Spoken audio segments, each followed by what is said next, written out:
Bəzən ailədə siz deyirsiniz qayğısına qalmaq, ana ata ilə olan münasibətlər övladların qarşısında çox bizim cəmiyyətdə baş verdiyinə görə bəzən bir ana tərəfi daha çox da övladlar seçmiş olur. Nədənsə bu belə olur həmişə və ata həmişə sanki günahkar və kənarda qalır və bu münasibətlərdə uşaq artıq bilmir necə davransın.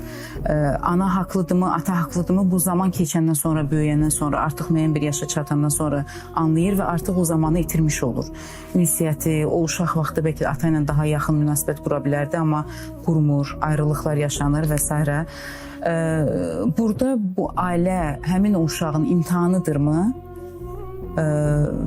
Hər bir halda imtahanıdır. İmtahanıdır. Hər bir halda imtahandır. O uşaq görür ki, dağılmış münasibətlər necə olur. Əgər bu puzzle yığa biləcəksə günlərin bir günü, o uşaq yaxşı həkim olacaq. Mənəviyyat həkimi olacaq. O biləcək bu münasibətləri necə düzüb qoşmaq olar sonra. Təbii ki, qısa vədədə olan şeylər deyil, amma o bunların disharmoniyasını çox dərindən yaşayandan sonra loğman ola bilər. Başqa cür o anlaya bilməz bir şey. O ana tərəfi seçməlidir. Ana məsələsi.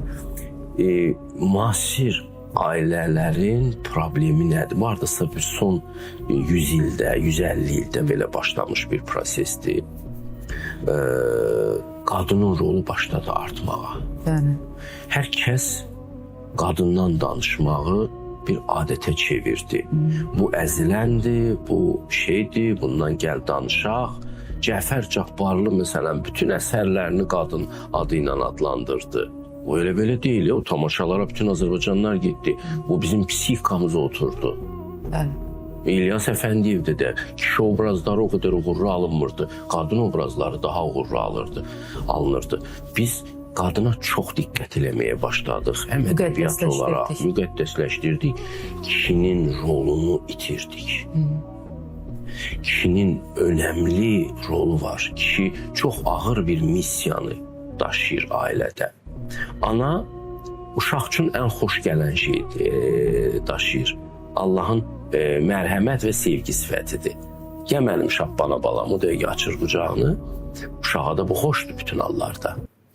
Ata isə ən xoşa gəlməz bir tərəfini təmsil edir Allahın, ədalət. Atanın sevgisini qazanmaq üçün gərək hansısa şərtləri yerinə yetirəsən. Ananın sevgisini qazanmaq üçün heç nə yetirmək lazım deyil. O sənin əyri burnunu da sevəcək. O sənin nə bilim hər halını sevəcək. Hər halını. Sən onun üçün bütün hallarda möcüzə mənbəyisən. Yorulanda, özünü sevgisiz siləyəndə at özü ananın üstünə. Ana səni həmişə sevəcək. Hazır sevgi deposudur ana. Amma ata elə deyil.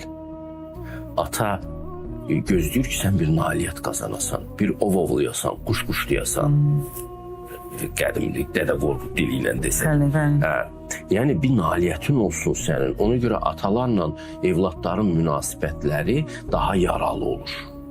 Ata ağır missiya daşıyır. İndi bu ağır missiya daşıyan adamın missiyasını məhv elədilər.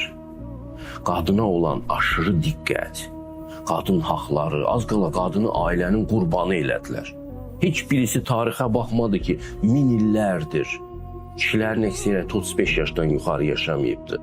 Müharibələr olub, gəliblər ölkəni qırıblar, kişiləri qılıncdan keçiriblər, qadınlar, uşaqları əsir aparıblar. Kişinin aqibəti həmişə bu olubdur. İndi nə oldu siz qadınları qurban elan elədiniz? Bütün təfəkkürü deformasiya elədiniz bu ilə. Kişinin müqəddəs rolunu, ailədəki müqəddəs rolunu məhv elədiniz. Kişi isə ailədə Allahın kölgəsidir gerçəkdən.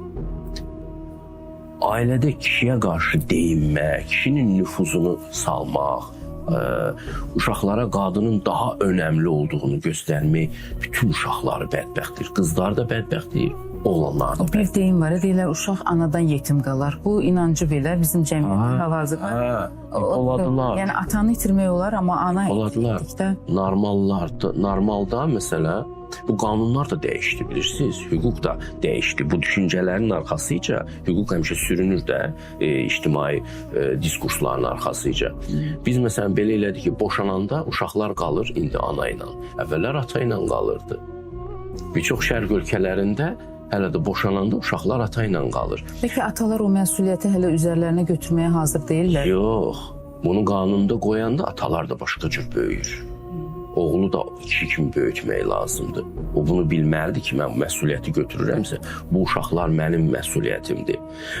Və qadın üçün də şərait olurdu ki, qadın sonra ərə gedə bilirdi, əgər boşandısa. Amma uşaqlı olan qadın necə ərə getsin? Onun qızı varsa, yad kişi onun qızına qarşı namərhəm olacaq. Nə qədər faciələr baş verir, nə qədər cinayətlər baş verir bütün dünya üzrə. Oxuyuruq bunları. Oğul olsa özgə atanı necə həzm eləyəcəksiniz bilirsinizmi? Ümumiyyətlə, Freud da bunu yazdı da, bu Edip kompleksi ilə bağlı. Hər halda bir hissəsi bu məsələnin düz hiss edibdir. Oğulun ata ilə bağlı bir rəqabəti var, problemi var. Anası ilə bölüşə bilmir onu.